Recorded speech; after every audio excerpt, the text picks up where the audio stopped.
Emblem Syndicate, yo. Banal. Mr. Brown Production.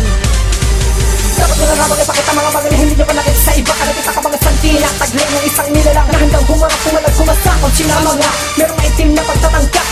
Harang ka na lang, kahit panharang na mga kilala ka rin. Halaga naman naman na magkasok at talagang magkasubukan kung tatagal ba yan. Kaya wag nyo nilaban na tumaparang sa mga kasalanan na wala kang kinalaman ako. Ayaw mo na abot na ba sa kinabubulog dito. Di sila mo na pagkatakas at tabunan ng tigil na dinabara. Di mga katira, ang mga pabida, binibigyan ko ng halimbawa lahat ng gustong sumubok sa akin dahil ang mga nakabarang ganyan. Ang dali ko lang wasakan taglay lakas na kakaiba. Hindi malalakas sa paningin dahil ang katulad ko sadyang kay hirap patayin.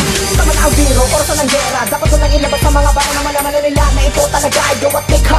Di ba na kahit isa sa pumigil sa'kin ay walang nananakatagal dahil lakas ko ay panganib na dapat yung panginagin. Ito ang panahon na kung saan paghaharian ko ang larangan. Lipunin lubusin lahat ng mga putapete at ang palasan ng mga has na kumapil. Lahat yan untong sa pader dahilan sa gupain ako para kang sa kulong nagbaril.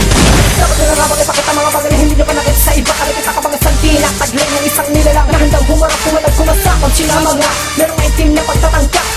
Harang ka na lang, kahit panharang na kilala ka rin. Halaga naman naman na magkasok at talagang magkasubukan kung tatagal ba yan. Kaya wag nyo nilaban na tumaparang sa mga kasalanan na wala kang kinalaman ako. Ayaw mo na abot na ba sa kinabubulog dito. Di sila mo na pagkatakas at tabunan ng tigil na dinabara. Di mga katira, ang mga pabida sa pagtutok bawat buga. Tanong ko lang kung kaya mo ba nasabayan ng mga bayo na ako lang mismong nagsadaga. Ilan na rin ang mga nakalaban na nagtangkang ako'y tapusin. Hindi ako nagpatibag dahil sa litiin at layunin. Sabihin mo kung ang tulad ko di karapat. Dapat kung ang taglay ko bang lakas ay hindi pa ba sapat. Nasuungin ang mga pangalit kahit ito man ay maging banta o maging tangka. Kahit buhay ko man lang maging tagalog. Ang estilo kong ito na planadong bawat tira. Ginaway ang taktika ng hindi pa bara-bara. Di ako gumagawa ng mga kantang pabasta-basta. At hindi lahat ng bagay dinadaan sa forma.